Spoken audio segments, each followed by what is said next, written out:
Good Monday morning, guys. My name is Jerry Miller. Thank you kindly for joining us on Real Talk with Keith Smith. Happy Martin Luther King Day to you. We will take a moment to honor MLK Day. We are in downtown Charlottesville right now, a hop, skip, and a jump from the movers and shakers here in Charlottesville and in Central Virginia. Keith Smith, the start of the program, his namesake website, Real Talk with Keith Smith, online at realtalkwithkeithsmith.com. The man is a realtor, a real estate agent, and if you need help buying and selling your house, Keith Smith of Yes Realty Partners should be your first choice. Judah Wigkower is our director and producer. He's also a key contributor to the broadcast. And Keith Smith, I believe you have I don't think I've seen that look before. I like it. A quarter zip. This is a new look, and you know, we I like it. We surely did not get the memo. I almost was going to put a jacket on. I said, you know what? It's snowing. Let's take it a little easy today. Well, I mean, I have the benefit of the little closet here. That's right. Where I can store the well, how do you know clothes. I don't have a closet in my truck? I have no doubt that you take your jacket off before you get in your truck and hang it on a hanger in the back seat or hanging over the window in the back seat. I would imagine you do that for fear of wrinkling your jacket. That's the Marine in you. Yeah, it's actually we've been talking about we're getting ready to our 5th year. Mm-hmm. Our actual first show on the network was Yonna and I was this week in January of 2019. It was your afternoon show. We didn't quite kick off. I remember Real Talk. So you know we are kind of in the 5th year of being in front of a camera and a microphone, and you would think I'd be better at it by this You're time. pretty fantastic at it, my friend. Oh, stop it. Keep it I would say an award-winning broadcaster, if you may. Yeah. In fact, you have won national awards. Twice. So much so that perhaps imitation is the finest form of flattery, and I'll leave it at that. Yeah. Well, you know, there you go. I'll leave it at that. There you go. So look, we just to kick off the market news, or just a little bit. So from Friday until now, 24 homes went into pending. When we were looking at it, and I'll just double check the numbers real quick. When we were looking at what new came on last Wednesday, because we took off Friday for my birthday, right? There's 56 new homes that came on the market in the car footprint, and this morning there's 33. So that's a 23 unit difference. Somewhere there's one other unit that climbed in here somehow in it. But at the end of the day, since Friday, we sold 24 units. So 24 units went into pending, went under contract to that. It was great news last Wednesday. We had 56 new, not so good at 33. I was hoping we'd keep it in the 50s or greater than the 50s. Inventory is shrinking is what he's saying. And inventory is not going in the right direction is what we would hope. But the pendings went up. So that's everything. That's single-family attached, single-family detached, condos, new construction, not new construction, existing for the 6 jurisdictions. And I'm going to give a shout-out to Greg Slater, because he and I went around and around on some statistical information. Greg Slater. On Friday. And we see him at Birdwood from time to time. Him and I do this Bert and Ernie act. You and I do Batman and Robin. Him and I do Bert and Ernie. And Shane Serbati, I'll ask the question to Keith Smith in moments, but I want to hear about Bert and Ernie first. Yeah. Well, the question is who is Bert and who is Ernie? That's the question. Who would you prefer to be? Oh, I know who I am. I'm Bert. He's definitely Ernie. Okay, there you go. But yeah, he did point out. What exactly is the difference? I know the difference characterized, but how about personality-wise of Bert and Ernie? And why are you so adamant of being Bert? Well, Ernie's kind of a little goofier, right? Is Ernie or goofier? Judah, we might need your expertise so. on this. What we need to do is get a real smart 5-year-old here, which is probably smarter than the 3 of us. Well, the 2 of us anyway. Bert, correct me if I'm wrong. Is Bert the one with the yellow face that is more tall, and Ernie is the rounder face that's more orange? Yeah. So Ernie kind of gets Bert into trouble all the time. Okay. And Bert kind of. Bert has the unibrow and has the yellow face that looks like a banana. That's exactly right. Okay. Much like me. So you're saying Bert? Let me see. What is Bert's personality type, Judah? If you can help us. Somebody should Google that. But we have a viewer and a listener with a question for me. I'd love to tackle. We do, and I'm really curious of this. Okay, now, got it's it. Between Got it. burnout. We will stay on that track. Curious, what price range, Keith Smith, Shane Baker Serbati? You know what? That is a great question. And she's speaking specifically of the homes that went pending, I would believe. Yeah. So of the 24 that went pending from Friday today, the shout out to Greg Slater is I pulled out of the Bright Orientate board on it because when you keep that in there, you're getting sales from Fredericksburg and other areas, which he was right. I hate to admit it, but he's right. So I'm only doing the CAR board, right? So there's, just to explain it real quickly, CAR has a data sharing agreement with Bright MLS. So Bright MLS sales that are like in Fredericksburg and different areas of Louisa County is actually showing up because we were talking about why Louisa County was so high. And I got to go back and relook at those numbers because some of those numbers may have been like in the Fredericksburg area, not necessarily in our region. Why is CAR choosing to share its data with Bright? Oh, we do not have enough time. Oh, okay. Just out of curiosity. For that, I would... you would think you'd want to keep that data as exclusive as possible. There's to maintain value proposition. Yeah, there is. I was on the board at the time, so I'm going to have to You're pleading the fifth over here. I have to plead the fifth. The man is at a loss for words. And how often does that happen? That's very rare. So great question. So if somebody gives me a second, I will run a quick report. I think Judah's got the personality characteristics of Bert and Ernie over there. If we three-shot Judah Wickhauer, I'm very curious of what you have to say here, J-Dubs. This is right up your alley here. Right up my alley.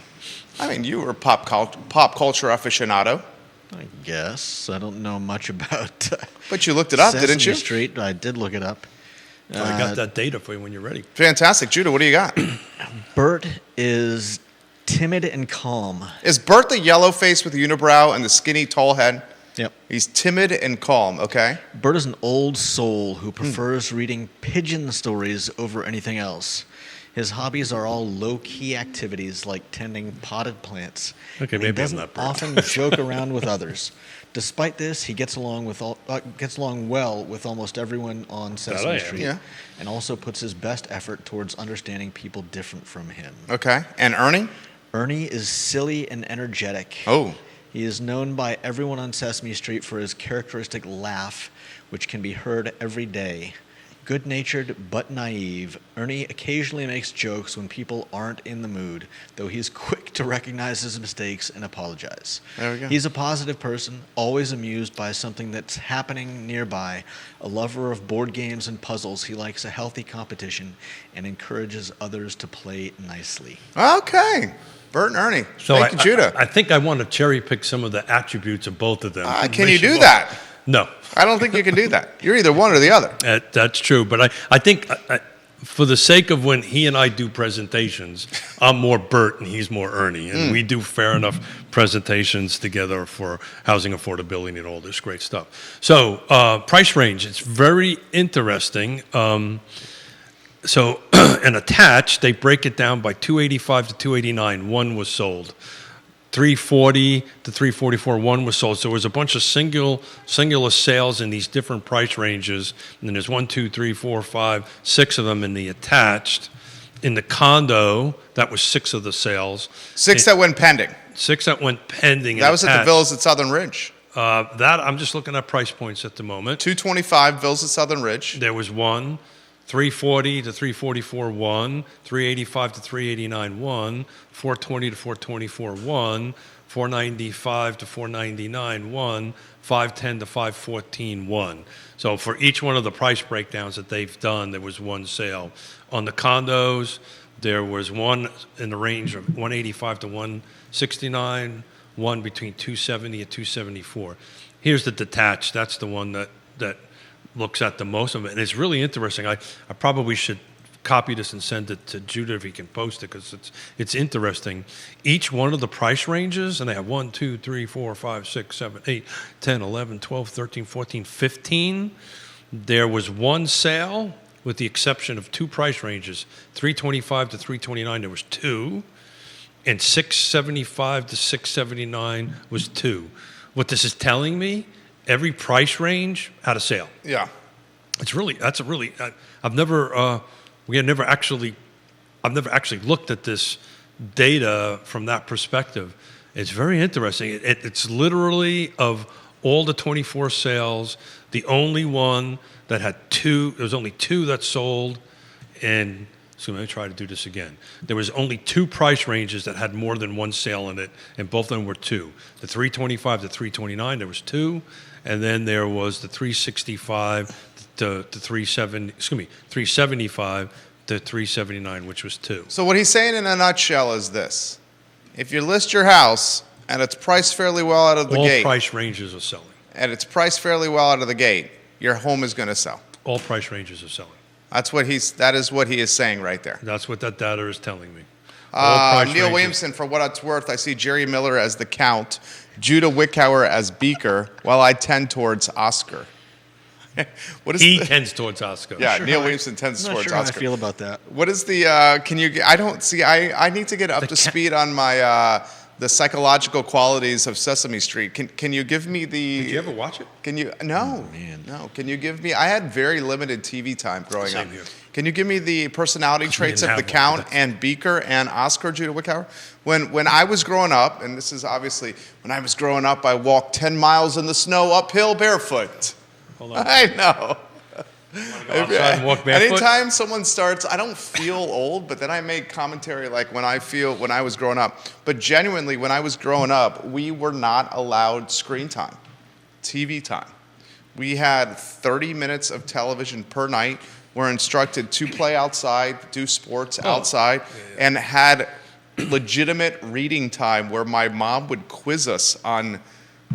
My mom would put us on a soapbox or stool, make a stand on a stool, and every night we would have to give a presentation to her and my brother So that's where that came on from. what we learned Look at that. day.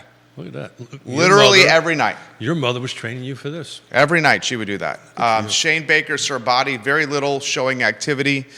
She says there's a detached single-family house, 759,000 on 2.6 acres. Give us some more information on that one. Judah, you got the personality characteristics of the Count and Beaker and Oscar? Or you need a little bit more time to find that? Well, the Count is actually, Yeah.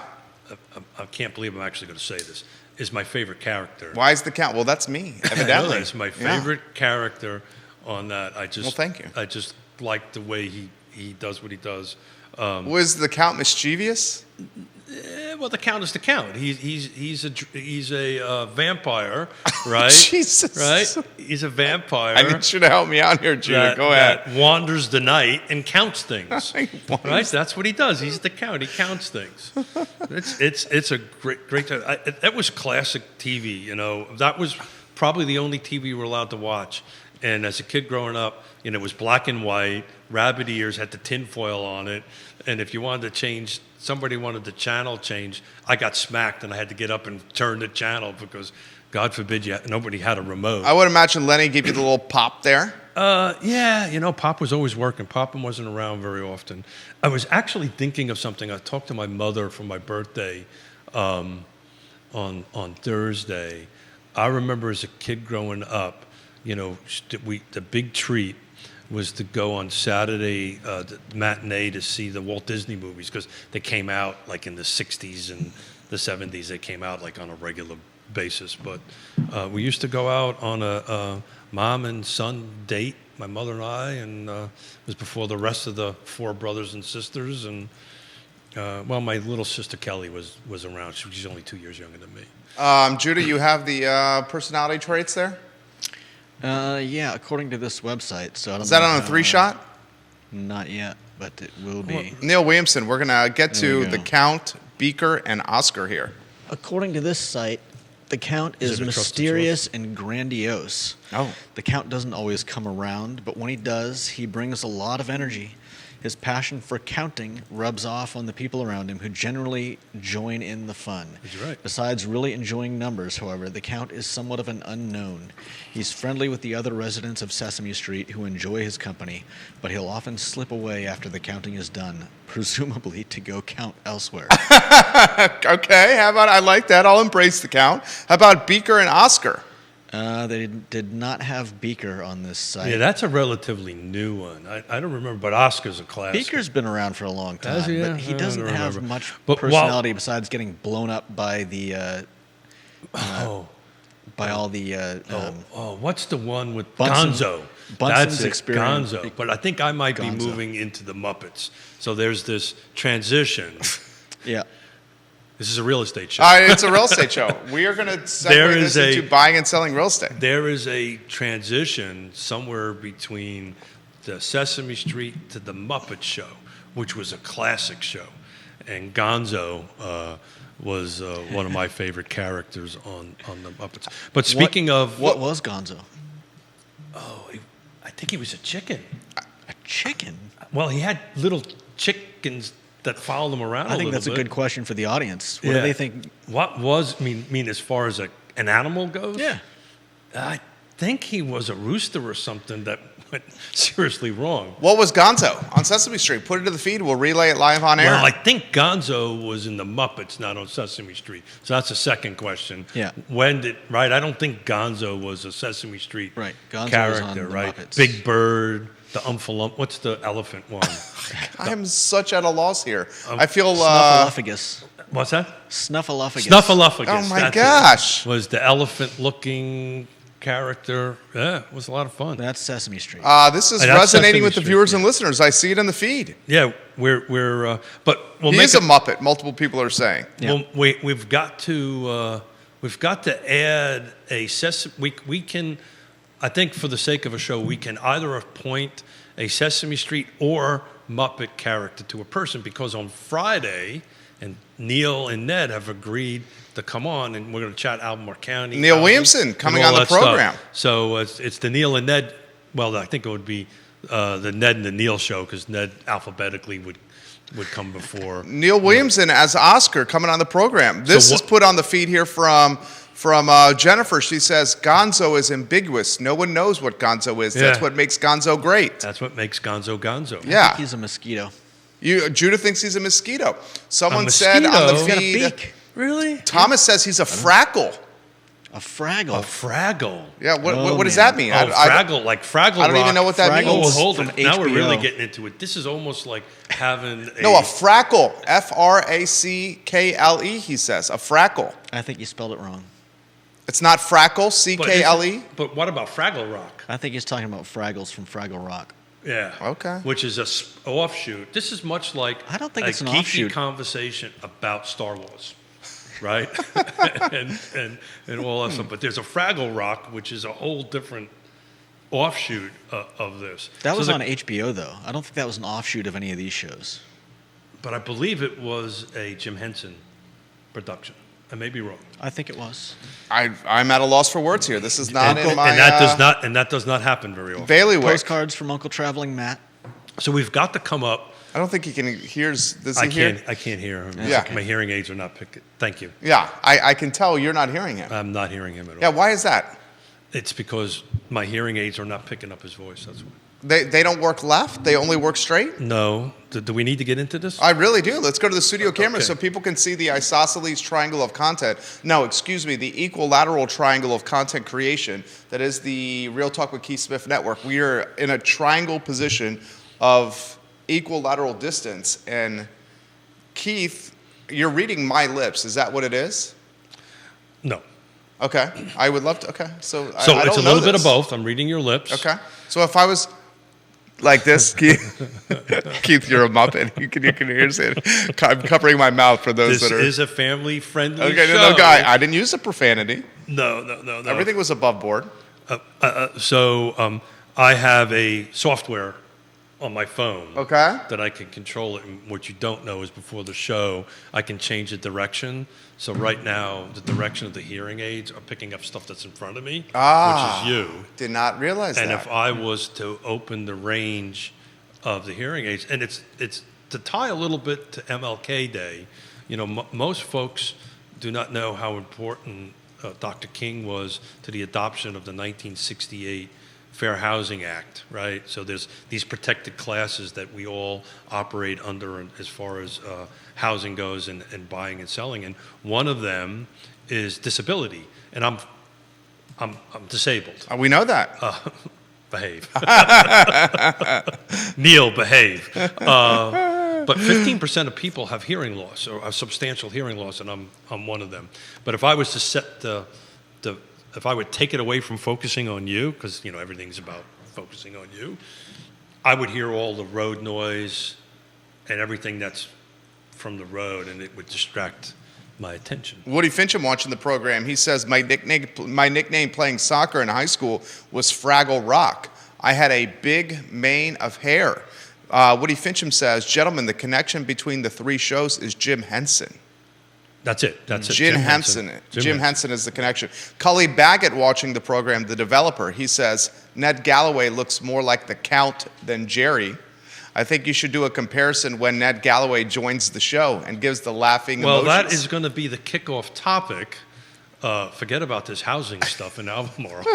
We're going to talk about the important things such as what is our instead of spirit animal, what is our Jim Henson character? I mean, that's a hell of a show topic right That's there. a hell of a show topic. That's undoubtedly a we show might topic. have a couple people watching. Judah, what would you rather your Sesame or Muppets character be?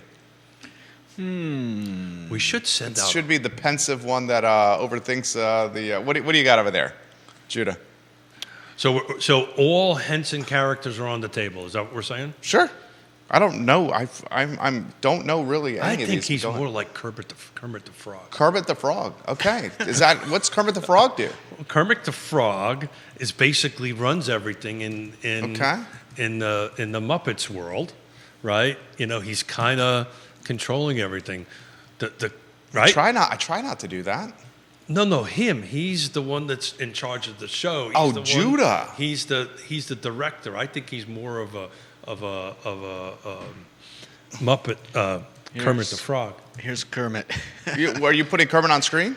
No. Oh, okay. Thank goodness, because that would be a way to get the show pulled. By the right way, there. if anybody has a housing question, we just do shout have out. housing questions, but they're enjoying the Kermit the Frog and Muppets Muppets, commentary. yeah. And I think we ought to. Can we do like a poll? I mean, live? we could do anything. The cool thing about this network is the people that make the rules are right here sitting at the table. Well, I was just wondering, technically, can we do that? We should do that. We should do a poll to send out before Friday for folks to kind of vote on what our Muppet characters or what our Jim Henson character should be for Friday. I think. Well, you seem to have embraced the role of Bert. Yeah, well, as it relates to my good friend Greg Slater, when he and I give presentations, believe it or not, I'm the calmer one.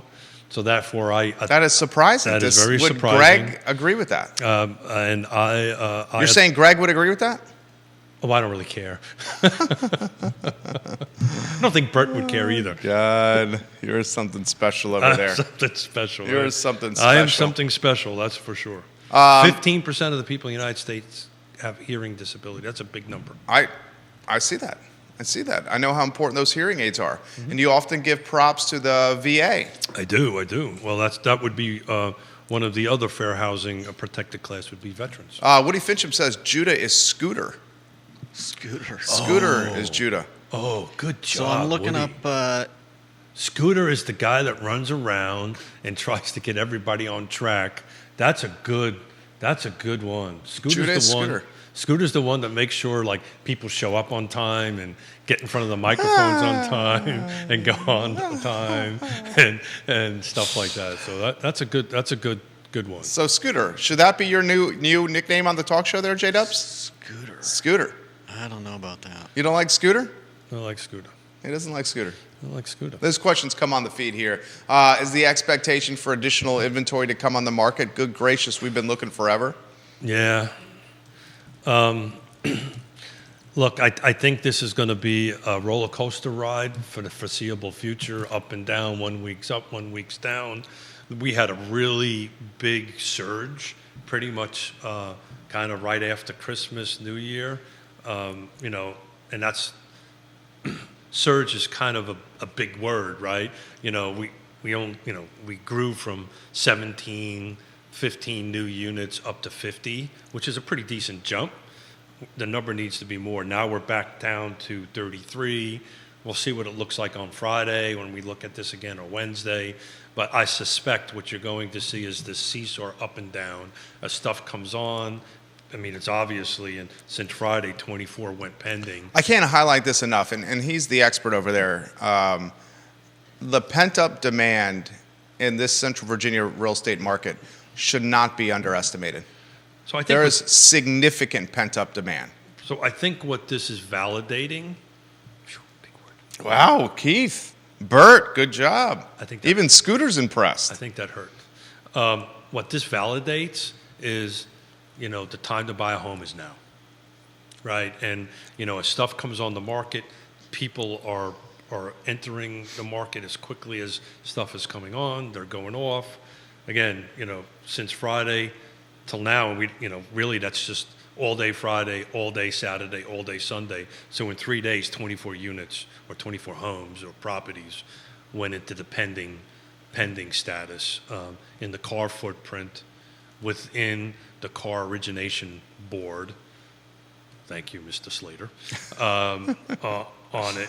Because it would have pulled, if I was to change it, that number probably would grow and it pull stuff that Of course. was in Fredericksburg and different areas outside of our physical footprint at the moment. Logan Wells-Claylow, welcome to the broadcast. Logan, how are Logan, you? we really appreciate your support of all our talk shows. Thank you Thank kindly you. for watching. Thank you. Kevin Higgins, Does welcome Logan to the show. Grill would agree? Logan knows me well.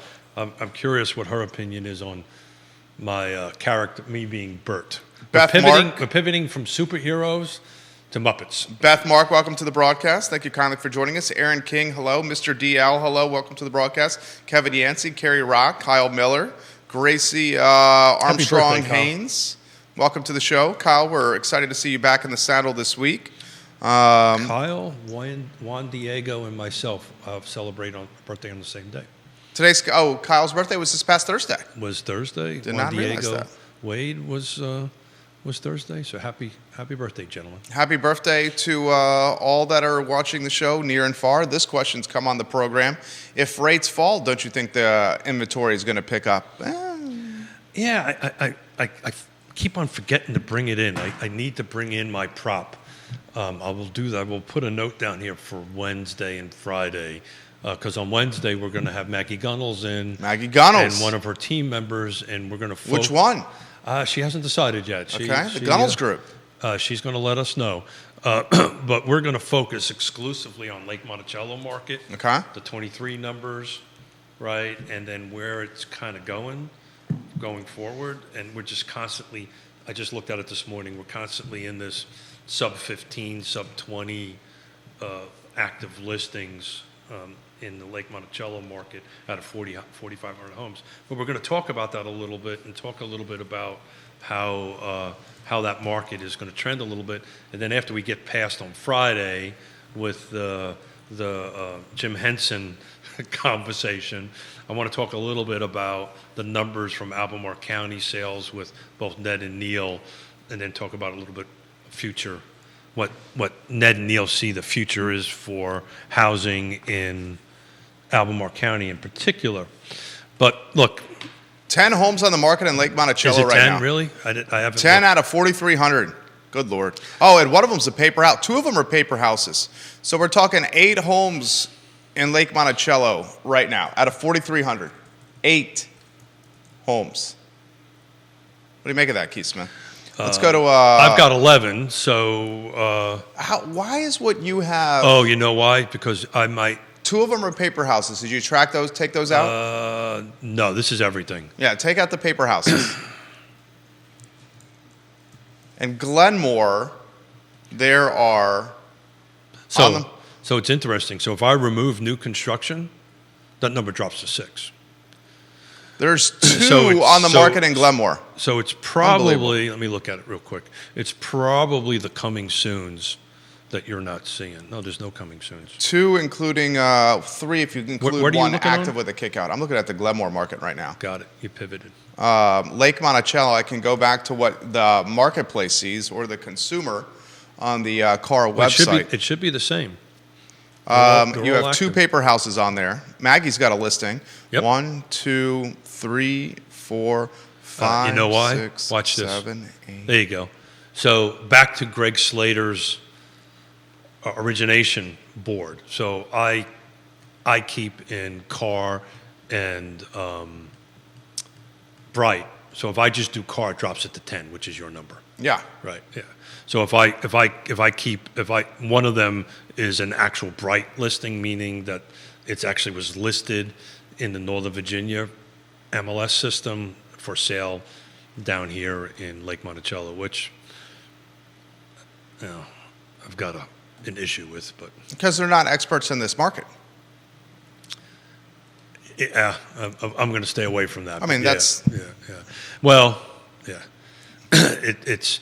Anyone who studies for the test realizes that's a key component of the test. That's right. That's funny you should mention that. But anybody who studies for the test, good night. That's exactly right. You're supposed to be an expert in the market that you're in, and depending on how one does their business, we would always refer it outside of our footprint. You know, if we're Get a referral fee.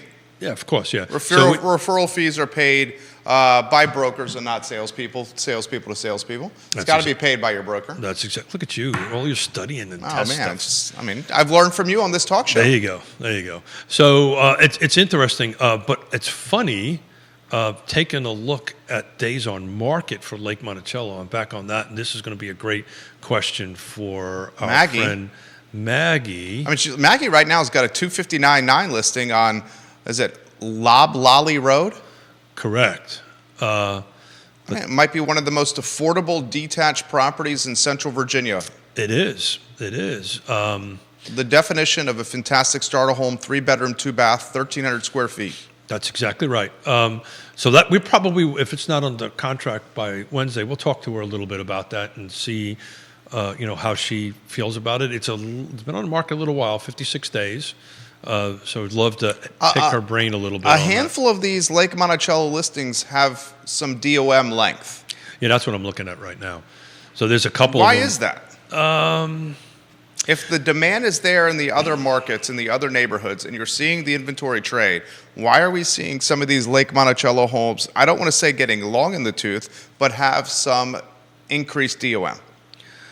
Yeah, so it's a couple of reasons. I'm trying to take a look at when the listing started, right? So it went in November. So the interest rates did not take their dive, right, at that point. So you got to kind of take a month off of that just because of interest rates, right? 72 on the Loblolly Is is the 72? DOM. I'm looking at 56. So don't know. Straight from the Realtor app, which RSS is from the MLS. Got it. Anyway, there's a discrepancy there, but in reality, there probably a good portion of that was, the fact that interest rates have not taken that drop when it first went on. So you have to take a little bit of time on that. But we're going to let Maggie Gunnels talk about that a little bit when she comes in. Woody Fincham, I'm going to get to your comment here in a matter of moments. This question's come in as a follow-up from Jennifer. Jennifer, we love when you watch the show. She says, what is the average or median DOM looking like right now? So let's focus the on car Lake footprint. Monticello because I got it in front of me. So the listing DOMs right now, which is very interesting, and this is a question we're going to, I've got my opinion, but I want Maggie Gunnels to dig into it. Median days on market is 75. Average is 79.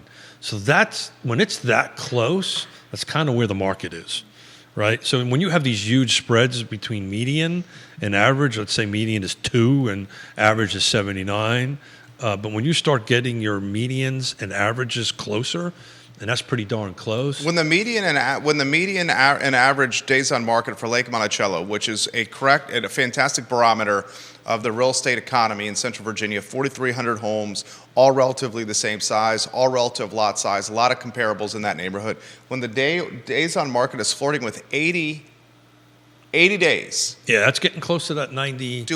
What does that maybe put some holes in my pent up demand statement that I made earlier in the talk show? No, because we're talking active days on market versus sold. So sold is what we want to look at. So what I'm going to do quickly is just take a look at Lake Monticello real quick. I'll drop out new construction out of it just so we don't have to deal with the paper houses. And what do you want to look at? You want to look at the last 90 days going back? Let's look at the last 90 days. Look at anything you want there. So that's 33 homes that actually sold and closed, and that median is at 17. So some of these homes, for some reason, have been a little sticky on the market, staying on it. But the homes that have closed in the last 90 days, the median days on market was 17. The average is 25. So if you're priced right, and maybe that might be what's going on here, you're in the right location, right price, right features, right, and the timing and who's on the other side matters. So I think some of those units that are in these long on the tooth are not matching either the first three, right? The location we know about, right? The price might be a little on the high side, and it also could be the price is right, but some of the features or conditions are not meeting what the buyers are meeting. But you guys also remember, we just kind of came off of a year of high interest rates, and we're now kind of stable at the I got to look at what it is today, the 6.6 range, somewhere in that range. And it makes a difference when you're trying to buy a home in, somewhere in the 2s to 350s. It makes a difference in all transactions, but a half a point. Now, remember what we were talking about? Credit score matters, right? Maybe credit scores are a little not what they're supposed to be, so we got a half a point premium because your credit score is not top on it. And I just think that buyer profile is just a little challenging at the moment. Woody Fincham says one has to question the geographic competency when an agent or appraiser is coming from more than an hour and a half away. Yeah. Just saying. Woody Fincham is he and I are on the same page on that. Fantastically competent appraiser. He and Fincham and Associates. Woody Fincham, an A+ guy. We're on the same page of that. I don't want to go down a rabbit hole again on the soapbox on it, but it's a sign of desperation when agents outside the Central Virginia market are trying to penetrate the Central Virginia market for deals. It's a sign of lack of inventory. 49.775% of the 1,109 agents that are part of CAR have sold one unit or less. Half the agents Let's in CAR, 50%. Half the agents in the CAR footprint have done one deal or less. I want viewers and listeners to consider that. John Blair, welcome to the broadcast. We'll say that again. There's 1,100 agents in the Charlottesville Area Association of Realtors, 1,100, and of those 1,100, half the agents have done one deal or less. Correct. So this 50-50 split, which, by the way, if somebody Googles, matches exactly with the nationwide average. Nationwide average around the country is about 50% of the agents do between 0 and 1 transaction, right? And then the remaining 50. And as you get closer in transactions, the number of transactions, it gets a little narrower. But just think 50% of 1,109 agents have only done between 0 and 1 transactions. That's 50% of them done more than that. And the reason I bring that up is that same statistic happens in Northern Virginia, happens. I wouldn't say that's a confidence boosting statistic for either buyers, sellers, or agents themselves. Yeah, I mean, the number is the number, right? I'm not going to Ray Cadell, welcome to the broadcast. Hey, Ray. I hope everything is okay with his house. He got a little look on a Facebook post. Yeah, I hope everything's going. Anything. Carly Wagner says over their career or the last year. No, so this is 2023. 2023, Carly. Great question. Full 2023. Thank you for the clarification. This is in 2023. CAR footprint. I would imagine, though, 500 out of 100, and somebody can check my math. Out of 1,109 agents per CAR, 557 done between 0 and 1 transaction. I would imagine, though, 50%. If we extrapolated that over a decade, it would be relatively close as well. It's been kind of normal. It's a kind of normal thing in this industry to do that. The reason I'm saying that is that the agents up in Northern Virginia are doing it that are in the Bright. Obviously, they have to come down here. But I agree, it's just a soapbox for me. I believe in Woody's position that, if I'm going to list or sell something in Northern Virginia, Yonna and I are part of two awesome referral networks that, you kind of have to be hot. You have to be in that top tier of agents to be part of these referral, as far as volume goes. And what we do is this is a simple process. I pick up the phone interview. If Jerry wants to buy something in, let's say, Old Town Alexandria, we pick up the phone, we interview 3 or 4 agents that we end up as a good fit. We put them together. We stay involved in the transaction. We do this all over the country on a regular basis, the world actually.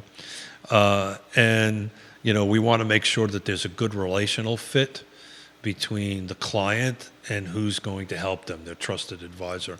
And you stay engaged in it, the process goes through, and you're lucky enough to get a referral off of it. But that's the way it should be done. Renee Warner, welcome to the broadcast. Renee. Thank you for watching the show. Here's a question that's coming to the feed. Robert, thank you for asking this question. He is on the supply chain of real estate. This question for you is, are more agents entering the field than they are leaving the field? I think we're kind of out of balance. I don't know about the car, but if NAR, just National Association of Realtors, just put out a report I read, I think it was last week. It's like 1.7%. There was a between inbound and outbound, there was a loss of about 1.7%. I think timing is everything. I think, most, at least I know in ours, your dues are paid in October and November, I believe, right? So you're kind of set for the next 12 months, as far as membership goes. You have to pay for your MLS access and so forth and so on a quarterly basis, but your yearly dues are due in October, November, if I remember correctly. So it won't be until next October and November we'll see what kind of impact that might have.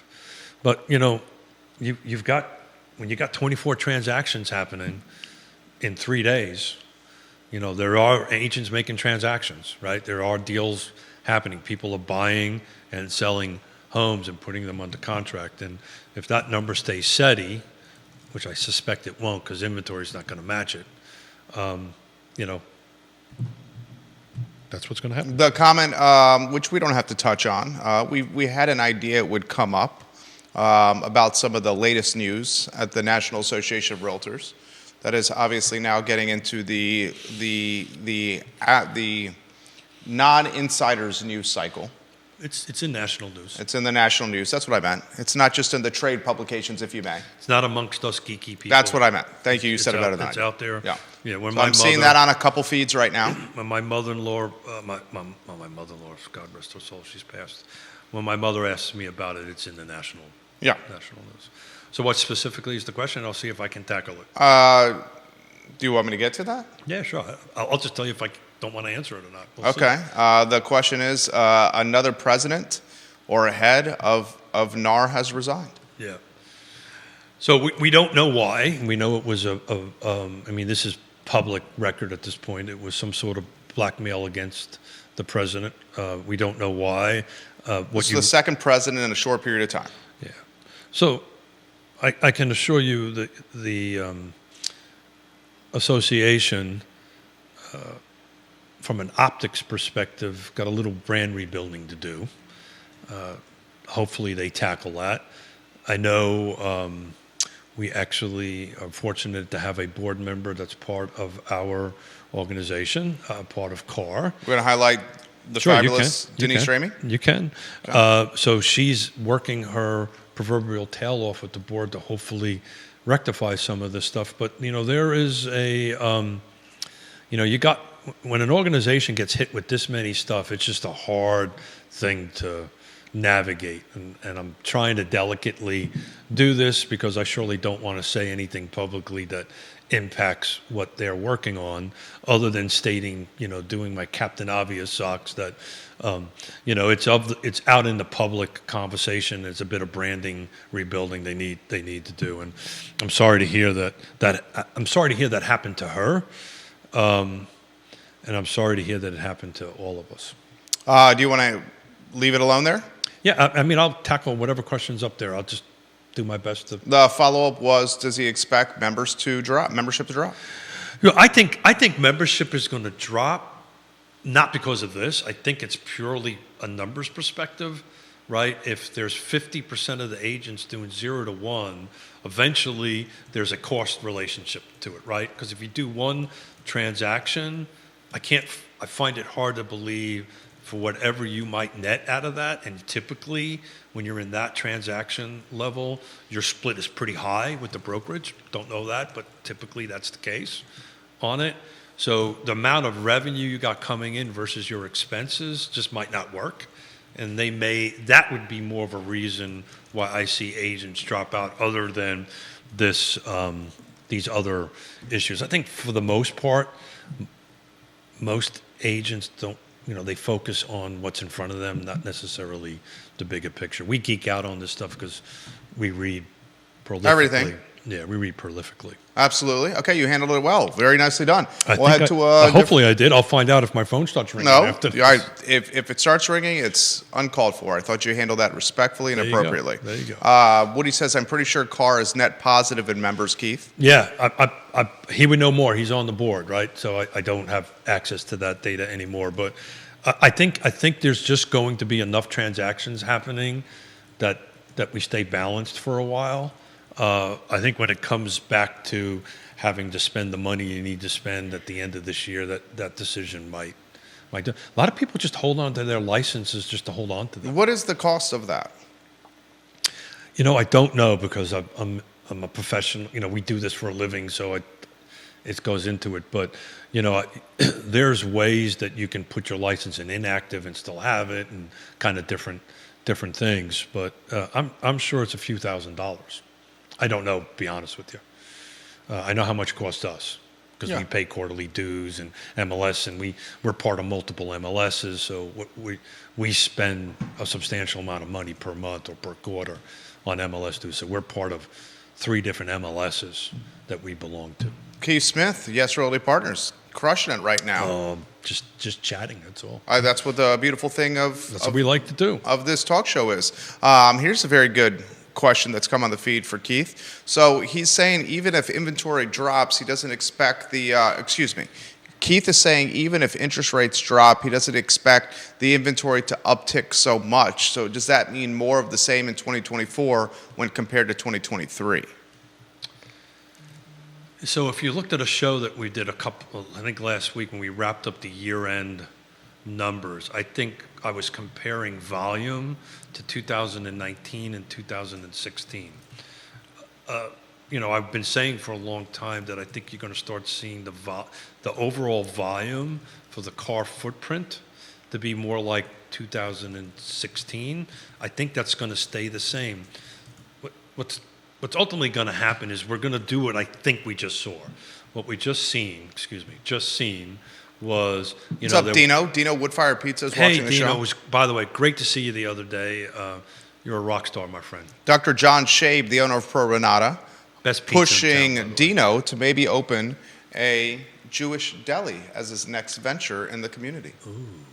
That came up on the I Love CVille show. I will tell you, those who follow my Facebook page, I was in Richmond yesterday. Pearlie's. I went to Pearlie's. The man loves Pearlie's. To pick up a couple of quarts of matzo ball soup to bring it home, because we're going to have some matzo ball soup for dinner tonight. Matzo ball soup, the best. Mm-hmm. Jewish penicillin. That is the matzo Jewish balls. penicillin. Matzo ball soup. Or you just eat it anytime you want. I love matzo balls, and they make a great job of it. I love going there, and I have to talk to Dino, because part of the charm of it is the wait staff are very much so like New Yorkers. What do you want? Hurry up, right? And I was there ordering it, and I ain't got all day. Hurry up. What do you want? What do you want? Just this real obnoxious thing. And I was sitting there smiling at the lady, at the waitress, wait person, and Yonna goes, "What the hell's wrong with you?" I said, "Oh, I feel like I'm at home." And I told the lady, I said, "Thank you so much for what you're doing." Can you not say waitress anymore? I don't know. I don't know. I've got my. I'm trying to keep as neutral as I possibly All can. right, Judah, I don't know. I wasn't allowed to say female on the talk show anymore. You're not allowed to say female. No, according to the scooter of the talk show over here, 3-shot Judah Wickhowers, female's not the preferred Did we ever nomenclature. get a question out of? Not as a noun. Not as a noun. Not as a noun. Yeah. So the great news is, if I knew what a noun was, that would be wonderful. She is a female. There you go. Yvonne tried to explain to me pronouns one day, and I said, "Do me a favor. Let's start off what a pronoun is first, and then we can take it from there." Yeah. So good luck to him. There's been a couple. In fairness, I love Dino to death. I'm gonna punch a couple holes in it. There's been a couple of attempts to do a really good Jewish deli. Modern Nosh on Water Street. Modern Nosh. That's the York place. Yeah, and way back when, the Jewish mother from Virginia Beach tried to do something, and it just didn't quite kick off. I mean, you've got to sell quite a bit of matzo ball soup and other fine Jewish food. Just escaped me. Reuben and Pastrami, Reuben, all that kind of great stuff, and in order to Jewish deli is not just Jewish food. You go into a Jewish deli is synonymous with the New York deli. No, that's not true. That I will argue with you. Unless it's changed since I left New York, that is not the case. You're saying a Jewish deli is only matzo ball soup, No. Reuben's, pastramis. No, you get looked at kind of funny if you ask for a bologna sandwich, but There's pre-made cuisine to purchase and bring off site with you. well, it's funny you should mention that. I was Get some talking lox to- in there. I was talking to Joe. Some bagels. Joe Gentile, Love Joe Gentile. my dear friend, a brother from another mother up Now in at EXP. Now at EXP. I believe he runs World Recruiting or something like this. Fantastic. But when I grew up, you had your Jewish deli or your Italian deli, right? So there was German delis that were different, but they were very specific to that. Same thing with the bakeries, right? So the Jewish bakery kind of focused on a lot of the Jewish... Director of Global Operations. Director of Global Operations, there you go. It was close. And Italian bakeries had Italian stuff, but I haven't been in New York for a while, so I may be wrong. Judah's father, his biggest qualm with the Charlottesville area and living here is the lack of a Jewish deli. Yeah, I learned that about Big Jim Wickhauer, I who's just soon don't to know. be 80. I just don't know if there's enough to make it happen. Judah and I respectfully disagreed, or I don't want to speak for you. So why didn't the other two didn't work? Location, maybe? Well, Modern Nosh, one of its, what's it called? Nails in the coffin? What's it called? Death nails? Nails in the coffin. Yeah. One of the final. Nails in the Was coffin. COVID. Let's call the straw No that doubt. broke the camel's back. Was COVID. There's also no parking there. It's a challenging spot. There is a parking lot across the street from it. Yeah. There's yeah, literally a parking lot Yeah. across the street from it. Yeah, but All someone would have to do is put a quarter in the machine and walk across the the street. and come kebab back. place Who's got there is doing quarters fine. today? It's What's been that? there for years. Who's got quarters? It's fair. You don't carry quarters? No, I mean he makes right he now. makes a decent point that a lot of people don't have change on them, and there's still this I can tell you, terrible stigma around parking around downtown. I Charlottesville. never pay for parking. I've worked. He works. You've worked downtown for over a decade. I've owned a business and worked downtown for nearly 16 years, and have never had a problem finding parking. Now, I pay for parking on show days because I'm generally 'Cause you're running late. I'm running late. Yeah, and what do you normally pay when you get out of there? It's too much. Is it $2? It depends on how long you let me talk. That's not too much. But it's $2. Isn't it $1.80 an hour? I don't know. The first hour's free. I know that, and then after that, I believe it's $2. I know. I constantly pay $2. So 2 times 3 $6, times 4 $24. times 12. Okay, so what are we talking about? Very little. It taps into my beer money. I Okay, can tell you okay. that. But go ahead with the parking. Yeah. analysis. So I go down. I go to the downtown I can do this. Petite Marie Bet, right? I never pay for parking. And usually I go in there for something quick and get out, which is what is the hallmark. Harry Tyson, hello. Hey, Harry Tyson. Which is, Harry will answer that question about Jewish deli? Jewish deli. Harry says she is a female still makes it a noun. She is female makes it an adjective. Well, he would know. That's correct. He would know because he's smart. That's correct. But That's very correct. But a Jewish Judah says, Harry, that we can only utilize male and female as adjectives now on the network and not as nouns or pronouns. I'm not making the rules. I'm just saying. You're just reporting the rules.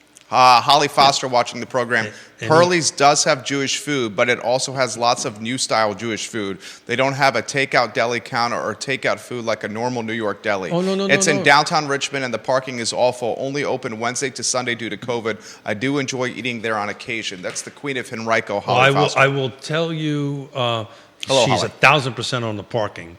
But if you're used to it, just like I go downtown, I just drive around until I find a spot. You got to have the time, right? So most people are in a rush. I disagree on that doesn't have like a takeout counter because it's an actual restaurant. But I call in advance, and that's what I did yesterday. I said, I need 3 quarts of Matzah ball soup. And then we showed up, and Yonna said, you hungry? I said, duh.